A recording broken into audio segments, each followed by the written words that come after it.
Welcome everyone to our deep dive into King Lear, one of William Shakespeare's most powerful tragedies.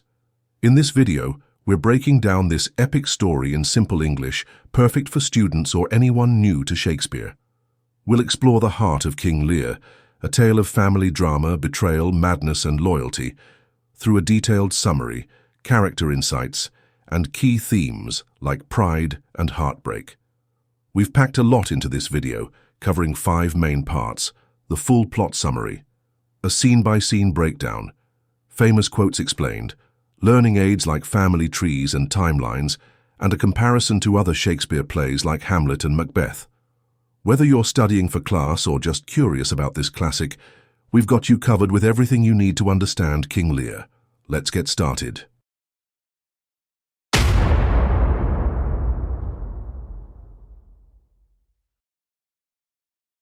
King Lear is one of William Shakespeare's most famous plays, written over 400 years ago, yet it's still studied today because it tells a powerful story about family, mistakes, and deep sadness.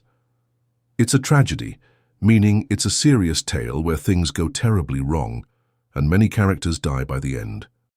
King Lear is about things we all get, like love, trust, and what happens when we make bad choices.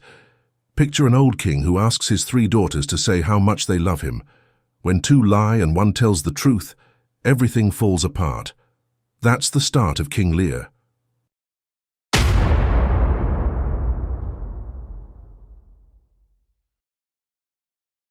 King Lear begins with an old king named Lear, who rules Britain and is tired of being in charge. He's got 3 daughters, Goneril, Regan, and Cordelia. He decides to retire and split his kingdom between them, but first he wants to hear how much they love him, like a big test to see who deserves the most. Goneril, the oldest, says, "I love you more than words can say," even though she's lying just to get a bigger share. Regan, the middle one, says, "I love you even more than Goneril," also lying because she's greedy too. But Cordelia, the youngest and Lear's favorite, says, "I love you as much as a daughter should, no more, no less." She's honest, not trying to flatter him. Lear gets furious, thinking she doesn't love him enough. He shouts, "You get nothing," and banishes her, sending her away from the kingdom. Kent, a loyal friend, tries to defend Cordelia, saying, "She's right, don't do this," but Lear banishes him too. Cordelia ends up marrying the King of France, who likes her honesty and takes her even without land. Lear keeps 100 knights, soldiers who protect him, and plans to live with Goneril and Regan, switching between their houses each month. But trouble starts fast. Goneril gets annoyed with Lear's knights, saying, "They're loud and messy, get rid of half of them." Lear's shocked. He's the king and she's bossing him around. He curses her, yelling, "I hope you never have kids," and storms off to Regan's place. But Regan's no better. She says, "You don't need any knights. Go back to Goneril." Both sisters team up against him, and during a huge storm with rain and thunder, they lock him out of their castles. Lear's left outside, yelling at the sky, and he starts going crazy. His fool, a funny guy who tells jokes but also hard truths, stays with him, saying things like, "You were dumb to trust them." Kent, who got banished earlier, sneaks back in disguise to help Lear too. There's another story running alongside Lear's. The Earl of Gloucester, a noble who helps Lear, has 2 sons, Edgar, the good one, and Edmund, the bad one. Edmund's jealous because he's not the real son. He was born outside marriage, so Edgar gets everything. Edmund makes a fake letter pretending Edgar wants to kill Gloucester. Gloucester believes it, and Edgar has to run away. Edgar hides by pretending to be a crazy beggar called Poor Tom. Then Edmund betrays Gloucester even more, telling Regan and her husband Cornwall that Gloucester's helping Lear. Cornwall gets mad and punishes Gloucester by pulling out his eyes, a horrible moment. A servant tries to stop Cornwall, stabbing him, but Regan kills the servant. Cornwall dies later from the wound. Blind Gloucester wanders off, and Edgar, still as Poor Tom, finds him and helps him without saying who he is. Cordelia hears about her dad going crazy and her sisters being cruel. She's in France now, but she brings an army to Dover, a seaside town, to save Lear. They find him, wild and talking nonsense, but a doctor helps him sleep, and he wakes up calmer. Lear's happy to see Cordelia and says sorry for banishing her. It's a touching moment. But then there's a big battle. Goneril and Regan's army, led by Edmund, fights Cordelia's French army and wins. Lear and Cordelia get caught and thrown in jail. Edmund secretly tells a soldier, kill them both because he wants no one in his way. Meanwhile, Goneril and Regan both fall for Edmund, even though Goneril's married to Albany and Regan's husband, Cornwall, just died. Goneril poisons Regan to get rid of her, but Albany finds out Goneril's plotting with Edmund and calls her out. Edgar, no longer pretending to be poor Tom, shows up and fights Edmund in a duel. Edgar wins, and Edmund, dying, says, I did bad things like ordering Cordelia's death. They rush to stop it, but it's too late.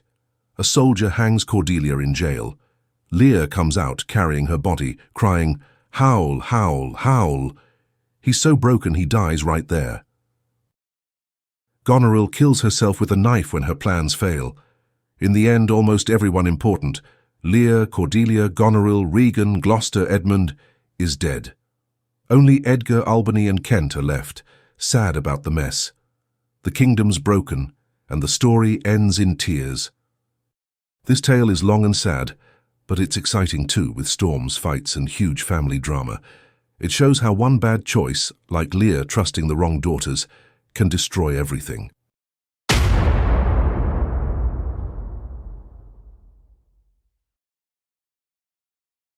Shakespeare wrote King Lear around 1605 or 1606, when he was a top playwright in England. The king then was James I, who loved plays and even paid Shakespeare's group, the King's Men, to perform. England in the 1600s was busy. People were sailing to new lands, fighting wars, and thinking a lot about kings and queens. James I believed kings were picked by God, so a play about a king messing up was a big deal. King Lear asks, what happens when a king makes mistakes? That's something people back then wondered about, especially since James had daughters and cared about family loyalty. Shakespeare didn't invent King Lear from scratch. He took an old story about a king named Lear from a book called Holinshed's Chronicles. In that version, Lear splits his kingdom, his daughters turn on him, but Cordelia saves the day and lives. Shakespeare made it darker, more death, madness, and a big storm, because he loved tragedies that hit hard. He also added Gloucester's story, which wasn't in the old tale, to double the family drama. It's like he said, let's make two dads suffer at once. The storm's a big part of the play, and it meant something special then. People thought storms were God's anger or a sign of chaos. When Lear yells at the storm, it's like he's fighting nature and losing. Theatres in Shakespeare's day didn't have fancy effects, just wooden stages, so actors used loud voices and drums to make the storm feel real. Audiences loved it because it was wild, matching Lear's crazy mind. Life in 1605 shaped the play too. The plague sometimes shut theatres, so Shakespeare wrote stories people wouldn't forget. King Lear has big ideas, family fights, growing old, losing power, that hit home whether you were rich or poor. James I saw it first at his court on December 26, 1606, a special show for the king. Back then, kings had knights like Lear's 100 to protect them, but Goneril and Regan kicking them out was like saying, we don't need Dad's old ways. That was bold in a time when loyalty to kings was huge. Shakespeare used all this to make King Lear feel real, and that's why it still matters today.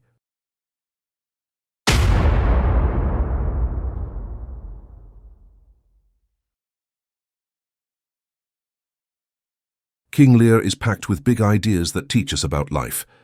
Let's dive into the main ones with examples.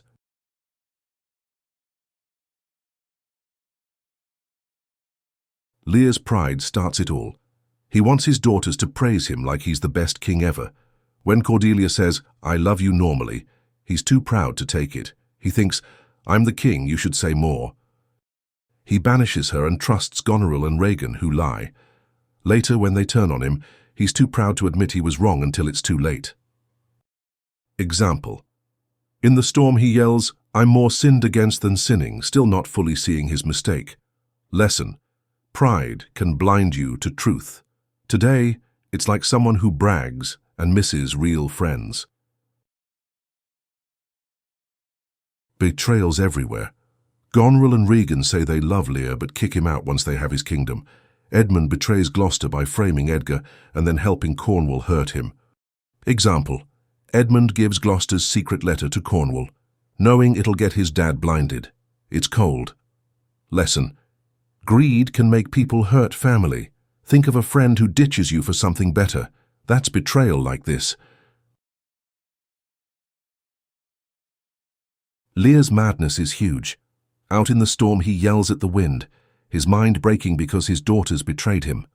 Gloucester's blindness is like madness too. He can't see Edmund's lies until his eyes are gone. Example: Lear talks to poor Tom like he's a wise man, showing how crazy he's gotten. Lesson: pain can mess up your head, and we need help to heal. It's like when someone's so upset they act weird. We see that now too. Some characters shine with loyalty. Cordelia comes back to save Lear even after he banished her. Kent disguises himself to stay with Lear. Edgar helps blind Gloucester without revealing himself. Example: Kent says, "I'll serve you anyway, even after being sent away." Lesson: true love sticks around even in tough times. It's like a friend who helps when everyone else bails. These themes make King Lear more than a story. They're life lessons. Students can spot pride or betrayal in school or home and see how loyalty can fix things.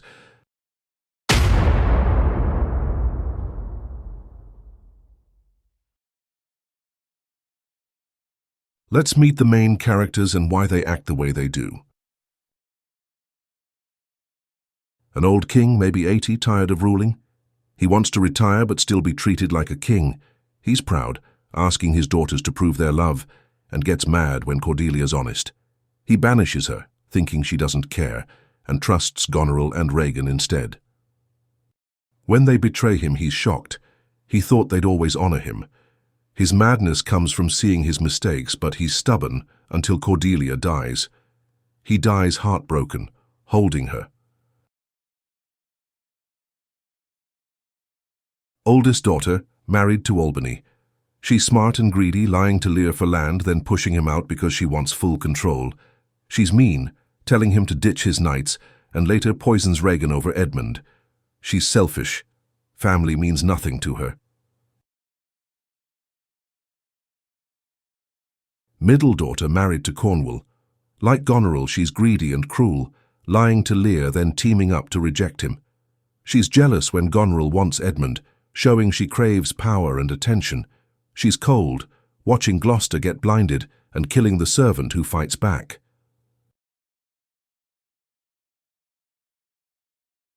Youngest, kind and honest. She won't lie to Lear even if it costs her everything. Banished, she still loves him, returning with an army to help.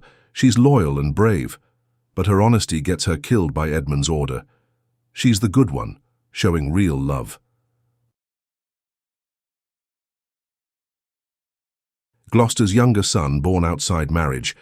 Jealous of Edgar, the legitimate heir, he lies to take power, framing Edgar, betraying Gloucester. He's charming but evil, playing Goneril and Regan against each other. He regrets it only when dying.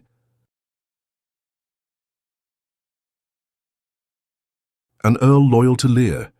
He's tricked by Edmund into thinking Edgar's bad, then betrayed when Edmund rats him out. Blinded, he learns Edgar's good too late and dies of a broken heart.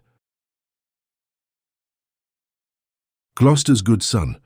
Framed by Edmund, he hides as poor Tom, then helps his dad and fights Edmund. He survives, showing loyalty and strength.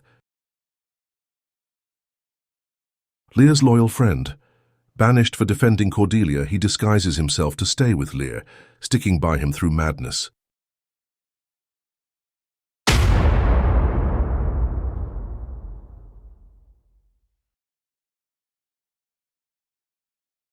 Scene 1. King Lear, old and tired, wants to split his kingdom. He asks Goneril, Regan and Cordelia to say how much they love him. Goneril lies, "I love you more than anything." Regan lies bigger, more than Goneril. Cordelia says, "Like a daughter should, honestly." Lear's mad, banishes her and gives her nothing. Kent defends her, gets banished too. Cordelia marries the King of France. Scene 2. Edmund tricks Gloucester with a fake letter saying Edgar wants him dead. Gloucester believes it and Edmund smiles. He wants Edgar's place. Scene 3. Goneril's annoyed by Lear's 100 knights. She tells Oswald to be rude to Lear, showing she's done with him. Scene 4. Lear visits Goneril. Kent, disguised, joins him. Goneril says, "Too many knights, leave." Lear curses her and heads to Regan. The fool jokes about Lear's mistakes. Scene 5.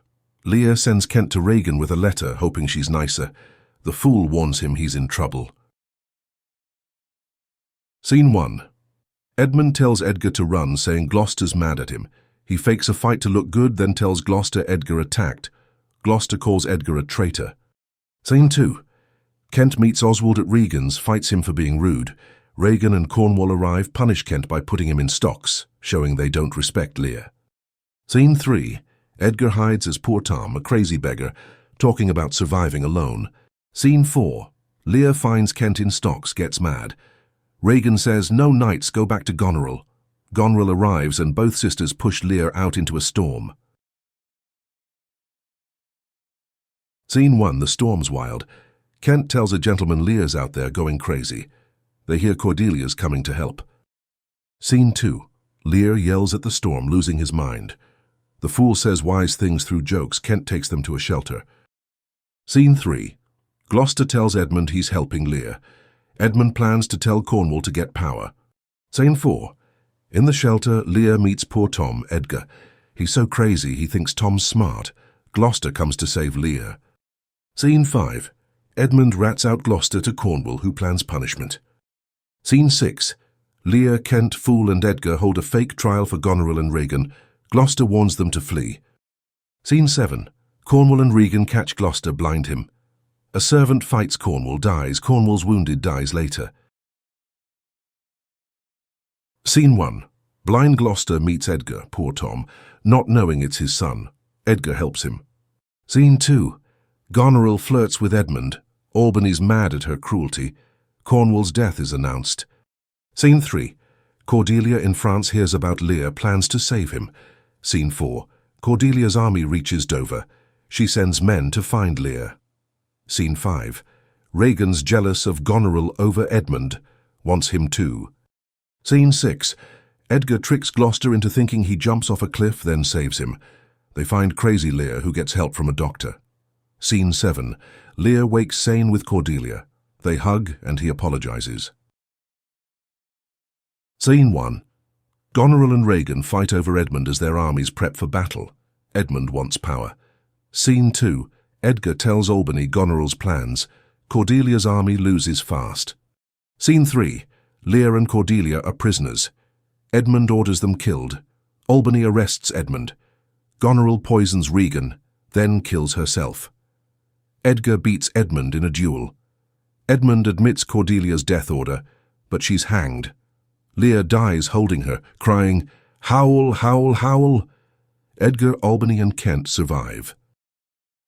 This shows how every scene builds the tragedy.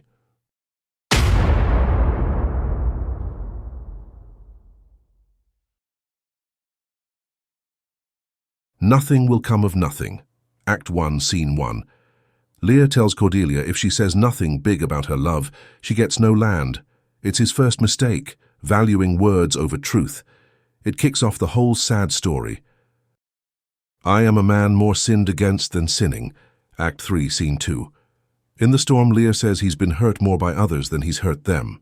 He's half right, but still blames others too much. It shows his growing madness. Howl, howl, howl, howl. Act 5, Scene 3. Lear screams this holding dead Cordelia. It's raw sadness, like he's lost everything. It's the play's heartbreaking peak. The wheel is come full circle. I am here. Act 5, Scene 3. Edmund dying says life turned around. He rose high, now he's low again. It's his last thought, showing even bad guys see their fate. Blow winds and crack your cheeks. Act 3, Scene 2. Lear yells at the storm to get wilder, matching his crazy feelings. It's a big moment tying nature to his breakdown.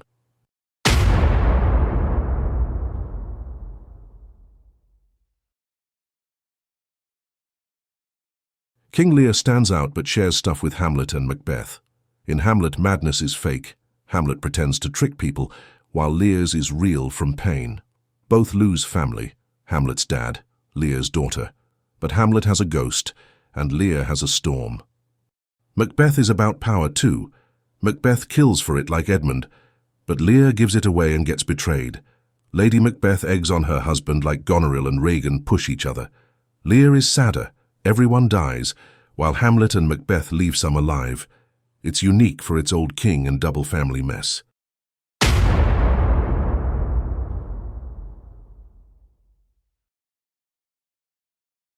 King Lear feels modern because it's like stories we know.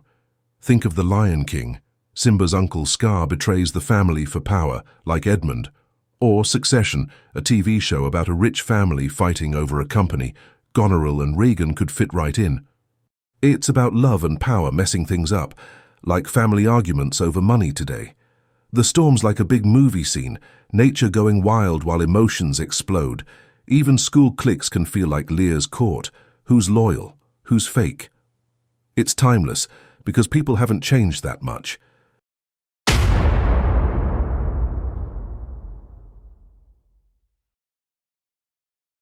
King Lear is a giant story about love, mistakes, and loss. It's sad but teaches us to watch out for pride, value loyalty, and understand pain. This guide gives you everything: story, characters, lessons, and fun ways to learn. Whether you're reading it for school or just curious, you can see why it's lasted so long. Talk about it, draw it, rewrite it. It's yours to explore. We hope you enjoyed this video on King Lear and found it helpful for understanding Shakespeare's incredible tragedy. If this breakdown was useful, we'd love for you to check out our other videos on King Lear right here on our channel. We've got more insights, character deep dives, and study tips waiting for you. For more videos like this, don't forget to like, share, and subscribe to our channel so you never miss an update. Your support means the world to us, and we can't wait to bring you more awesome content to make learning fun and easy. See you in the next video.